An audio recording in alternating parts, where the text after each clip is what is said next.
to 7 where. I don't think they are where.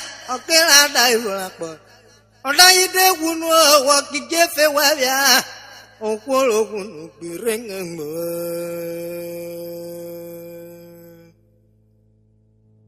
Well, we go, I don't to 7 where.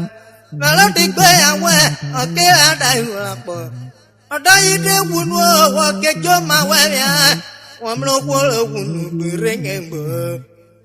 One more quarter won't be ringing.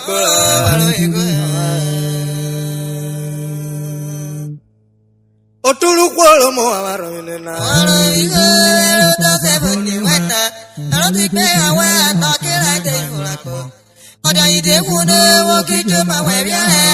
Amlokolo wunu bi renyepo. Amlokolo wunu bi renyepo.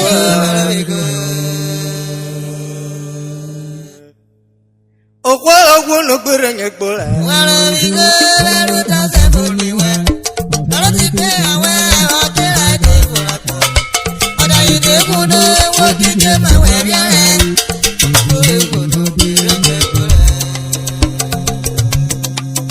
Agubi cholo, no matter you will break warrior, Kaka war, no.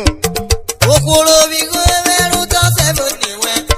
I don't think they are where or kill I did for a I died they would walk into my way. I'm a cool wood.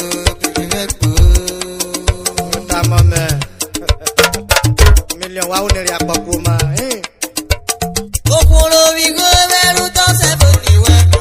I don't think they are where or kill I did for a I died they would walk into my way. I'm a cool wood. One more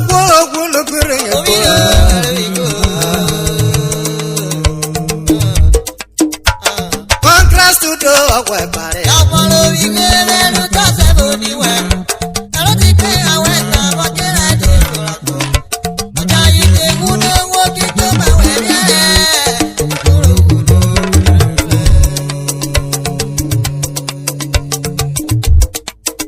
Engineer Eto, Moyana, I sell on a better.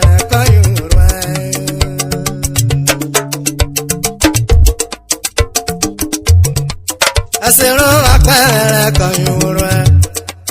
I said, oh, I never come back on you. I said, oh, I come back on you.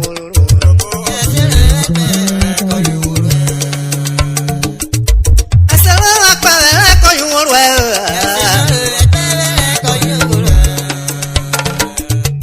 and I keep your tongue on with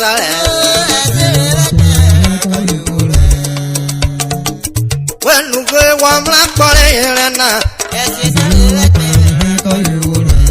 Coco can never go Lagari Wabu Kakaki.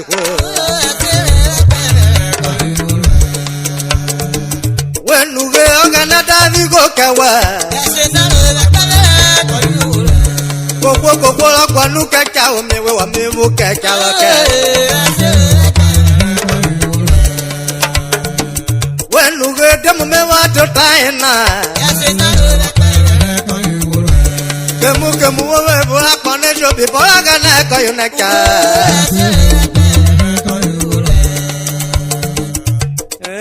Borgana call you.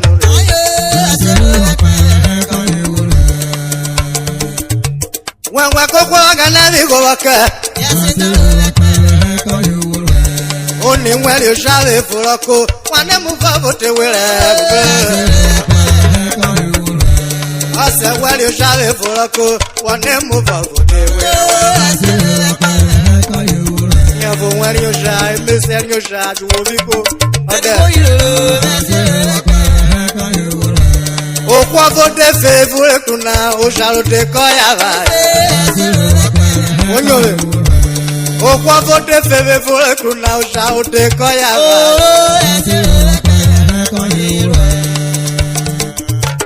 O talk a Savoni Wunure. Wapu women day, and there is shown in us. And I will when I say that. When you get 2 million in Molavia, quick bele shari bobo okay I limited. Okay limited I 7 day wujayo.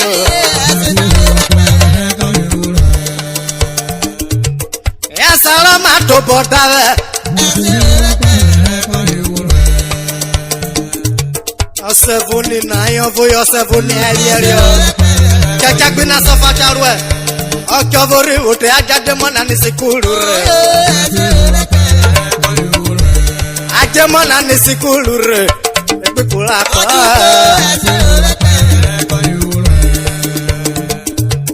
Alapa kona de solo tete. Oyi kekwe mwuli sikulu ino. Oye wiru lewa. Sabli gogo yona utete na. Obolado tana wana echoye ko yoruro ko musiko e modelo agba o pa ko yo bele iro pa ko ya manaswa ichopu ko yorwe ona sabo yo na rotete kama maveru oteve me fo be minuru amaka averelino Amo menari miso dena mo menare rote. Wenuge ekbaro sonobluwa. Ekbaro sonobluwa mo na de ni sukuru wota. That is my boy. Omo kolino onana miso dena mo na rote. Urhobo ekewe. Hello, what TV national program akawa. Mele akura. Amana dare woto ni sukuru. Agana lavera, amana dare miru. Miru mamasa. Osara kwa komana, yeko mama osa. Yobo pako na gogo anu jagbe carry oyere. Ode. Wenuge banana metana begede alotete na kokwa mweriarie gbuke chawo koro pako na wotese onya volo pako de no pelu ke chawo blola buke chawo komona ke chawo pako na jonwari eta no ko wo agwa oke ewo na na wonu wenuge la da bori wote Pako na bukuru agwa Iru agwa wana Umurete tuwawa Urifyoga wakonya wapako na Ona na mefwa wena Ngunyofu na posi pare Kuna kwa yesiwe Awogwa waryofu lotete na Nyofu na paroma Nokena Nyofu na deriwu Sukobyoma Alo tete na rigo nyota nana Ofia koya fia Toto that yes Anana ruwol wena Mopa wena koya wababa Uri sete ke shoriwe Odeti village na dena Boma mumwe miyo boyi Ni street light miyo Ikano biye mure Oshala koko mwe Alo biye wakiru mwemi Wada mnika lopi na Udula koko mwe condition de calopi rogwela ifriji wala kemuke mu wakona fuweni calopi na ike trasi chele mu asoro ke koyo kwere wedayena na wode de hitago wo figo le ko kako kamu wakona de na ijo pe foti chopago ekbetile wo shoni avu na no ko koye mu lonure koru ye wo wi ekbetina Igho la wade kwete na mede sunu ya kawa Kori tabi kote beta Ona na ruwolwe na esiru wakpere Na bogo kuri yoto na lenu oko ofigo Opo eya yete na unu meke sekwe Unu meke sekwe Wenuge 2 million mi wote diyo Sonya bona bwe Ona na ruwolwe na kulu ware nyekole Ona na ruwolwe na kulu nyeko Okulu nyeko ẹsẹ̀ ló bá pẹ̀lẹ́ okó mẹ́kọ̀ ìwúlúrò.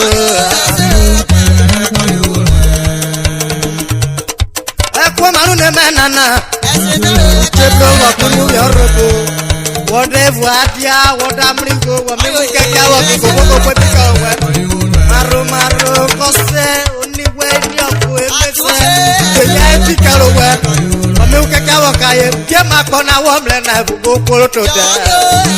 wọ́n ní ló tún mọ́rọ́ náà rotunda bẹ́ẹ̀ rábọ̀rọ̀ ní kẹ́lẹ́. agbóbitò anu màrúrú bẹ́ẹ̀ yẹ wọ́n bẹ̀rẹ̀ kú àríọ̀ agbóbitò. ó bẹ́ẹ̀ sílẹ̀. oyomi wọ̀kẹ́ high chief meshak odiete omira gbọ́dọ̀ mi so the nice from abraka kingdom. wenuge ukotaru ne menana koko la kene bi ko kare wa bu keke ye mule me wata na uketa ya peyin na ana wa bi go ke we na tiane ke we ko ye ma fo wo ti o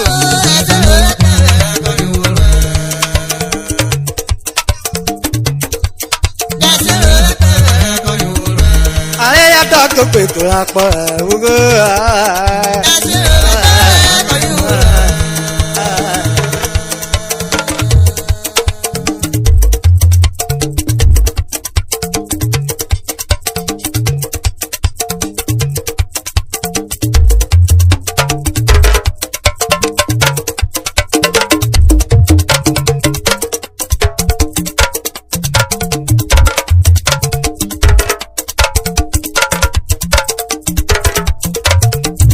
Marune mena na mebuyere wore Dr. Joseph Okijirie Justin Okijirie Ọmọ wẹ́ òbò ìrọ̀bù ẹ̀gà jìbìẹ̀ Àní mi wúyẹ́ wore MD JO Nigeria Limited Mi ẹ̀gbọ́nà mi sódẹ̀ na ìwé Igolu Yorùwọ̀ Goldsmith Wọ́n dé gbọ́nà màmá Igolu Yorùwọ̀ please locate Justin Okijirie Domile awo mabunye na wonyo ode Oye waka yunwe mi hola be Mrs. Urwe mesiri oga na brume Oya be bomo wakobiruo erwete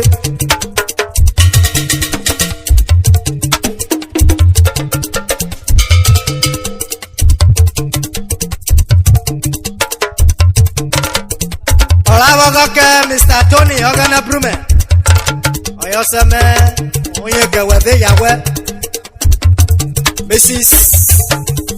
Alice ogana brume Oyo ni mo Agbates Ore kisi Oni me woto ke mo Owo gbona ye gbonu wa me bo beru wetu wa me Onyo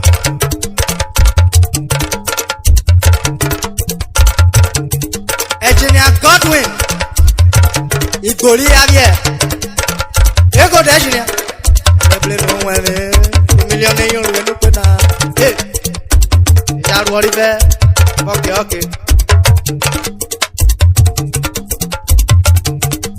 Aga na wo mi siwe na paradise ni Oso no blue well wo mi siwe na paradise ni Kalata ni sasa ikoyamle O kalota ni sasa ikoyamle wagane Umisiwe na palatavini Ihade Yogene me umurisiwe na palatavini Yatoma yeso yoro umurisiwe na palatavini Yoyo Ukalotavini sasa ikoyamle Yamle wakpona Ukalotavini sasa ikoyamle waketoye Umurisiwe na palatavini Yogene umisiwe na palatavini Oso no blue well Umurisiwe na palatavini Kalata ni sasa ekoyamle O kalata ni sasa ekoyamle Ogeneme umisiwe na palata ni Ihado Ogeneme yoro umisiwe na palata ni Ogeneme koye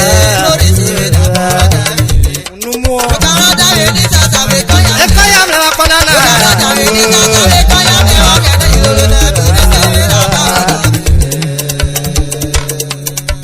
ma were agbubitoro.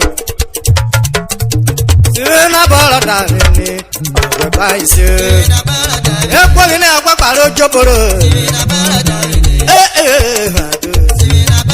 Mo mẹ́mẹ́rẹ́ rẹ̀ kọ́ ẹ̀ lóṣù.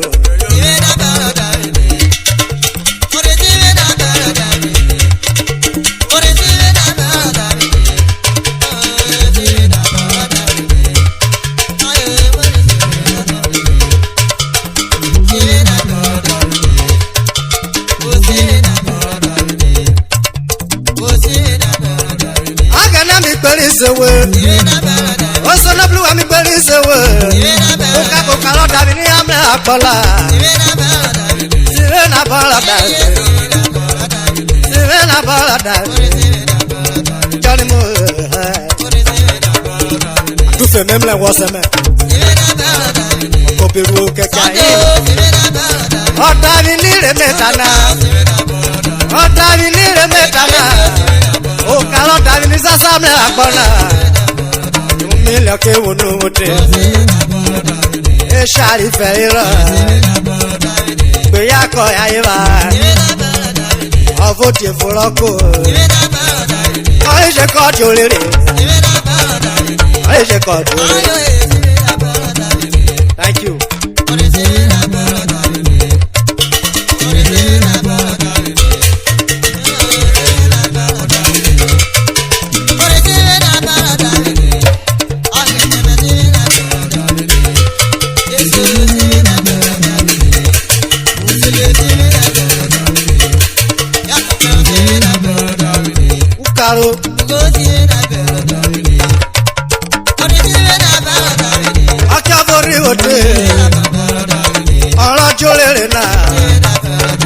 Okoro to de gbeshi. Okoro to da gbeshi. O de wewe rabo. Mo posipita. Ora de burakola. Owo nyota nana. Apata oda kere. Ori wo de tire. O de sugbe ya ila. Je mo ko ebiare. Owo shokoro to de. Na kokwere no nya bo ya yo ko to de gbeshi. Ore o sinu nota. Udi wota obula. Udi wota obula. Si aboro ti we gbota. Anu ti o dare e so bo se gbota. Can you imagine? Wọ́n yẹn lukọ wo mo musi. Oye wo ko sa sinari ni mo. Wọ́n yẹn lukọ wo mo musi. Oye wo ko sa sinari ni mo. Yẹn yẹn apana ya re. Ọlọ́dẹ burakola. Ẹ gbárò bọ̀rọ̀ yìí. Ó dé ṣe mi kótó. Ṣé mi kótó dálẹ́rẹ́? Ó dé wèwè ra wọ̀. Àpàtàkì mú òwe sí mi. Ọ̀rọ̀ ti bò eré nà. Ó rí wọnyọ dáná nà. Ìjìdọ̀ dé pa wọ̀rẹ́. Ó rí wo dé di yé. Ọ̀nà ẹ̀ náà sùn fún ẹ̀kọ́ bíà. Ìyá náà ní ẹ̀kọ́ nù rọ̀ kẹ́wọ́ bíà. Ọ̀pọ̀ ẹni kò ní ọ̀nà yàrá. Irun wọn da òbúlà. Irun wọn da òbúlà. Sí àbọ̀rò tí wẹ́ gbọ́dọ̀. Ọ̀pọ̀ ẹnu jẹ́ dáná ẹni ló ṣe ìbòrò la. Mọ̀mílẹ́ náà mi ó tó ṣọ́ọ̀jì fi dédé. Ìnana kọ́ yé mi o. Yé mi wò bí. Ọ̀dà mi ní ìrè mẹ́tàlá. Ó bọ́ àpọ̀rọ̀ jẹrẹ mu. Ọ̀mí ìbò wọ̀dé iyọ̀ rẹ̀. Sí àbòkè àbẹ̀ rẹ̀. Ọ̀yìnà kọ̀dà mi ní. Ó kọ́ àpọ̀rọ̀ tó tọ̀. Ọ̀mí ìbò mi búlọ́kù. Sí àbòkù rẹ̀ bọ̀ rẹ̀. Ọ̀yìnà kọ̀dà mi ní. Àyè ó kúrò rẹ̀ gbígbé wúlò. Ọ̀nà ọmọ wòlò mi náà yìí lọ dàbí ní òdò. Ọmọ yóò ní wọ́n tọ̀. Ó ṣe pọ̀rọ̀ bọ̀rọ̀ yé. Ọ̀yìnà kọ̀dà mi ní. Ẹ̀kọ́ màlúù ní mẹ́rin náà. Oko ẹ̀ di big three social club of Nigeria, big three. Omílẹ̀ Urhobo ní ìrayò. Ìjàpá arúgbókò láyé Mr. John Ẹ̀bọ̀. president. Mr. George Deneyo. Oyinla kí vice president. Mr. Patrick O. Kadiri. Oyinla kí treasurer Kokola treasurer. Oyinlekayo. Sir Vincent. Ajaro. Kokola. Oyinlekayo. Mr. Emmanuel Agnes Okman. Mr. James Akode. Secretary Kokola. Mr. Michael B. Ebo PRO. Mr. Abdus. Oyi Provost Kokola. Ifokirake. Ikese sodoro wabare. Wamokero toko iroro. Ariya toko kwego akore. Ekume wae zakare tuko na kebo wengo. Mr. Udugba. Erika eki. Oyosemo oye kewo. Okobiru erude. Oye wakosemo erude wakeneje Professor Barigo. Explosion. The Grand Commander. Rabi Joko. Double chief of Paribo 2 million euro. Wakobiru. Oloye baba. Professor. Mi o bada wo de na Okemena. Pepe Duza. Shamani Evere Oyekawe. Present Shama. Great Urhobo Pima Otoraka. Mr. Rufus Okidaba Shamani. Ododo. Everybody do. Oyoselu Kokola. Mr. Solomon Ugo. Doctor.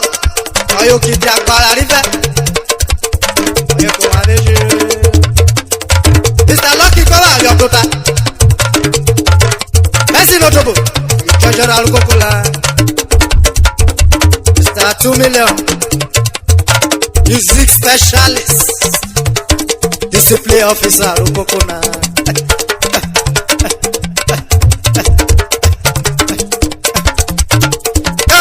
Misile na paladini, Osono blue well, misile na paladini.